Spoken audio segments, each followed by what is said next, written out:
This is Scott the Fix-It Guy. Our goal with our videos is to empower you to be able to do the repairs on your own and save a whole lot of money and also get that great feeling of having fixed it by yourself. This is a quick video on how to take off oven and a Frigidaire dryer.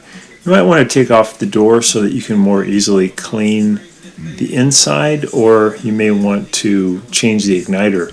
So to do this, you open the door 90 degrees and you take this latch on the right hand side and you're going to use maybe a screwdriver or something to help start this latch moving.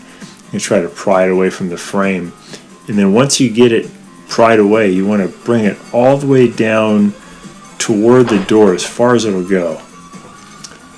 And then same thing on the other side. And then when you open the door, close the door back to about 60 degrees, it's going to make the forks release and the door will actually come right out. The door is kind of heavy, so it's good to make sure that you have it supported. I usually put it against my knee so that I have a little bit more leverage. Just got to be careful you don't hurt your back. So we got those two latches released. This is pretty common in a lot of dryer models. They have these latches that come down. So we got it down as far as it'll go, and then we're just going to stand up and hold on with two hands. We're going to get it about 60 degrees, and then I'm going to put my knee behind it for support, and then I'll lift it. It'll come right out of the frame. And it's used the opposite technique to put it back in.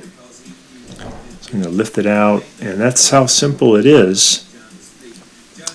Not all oven doors have this setup, but this is pretty common for the Frigidaire ovens. Hope that helps you, and thanks so much for watching. And please subscribe when you get a chance so we can send you more videos.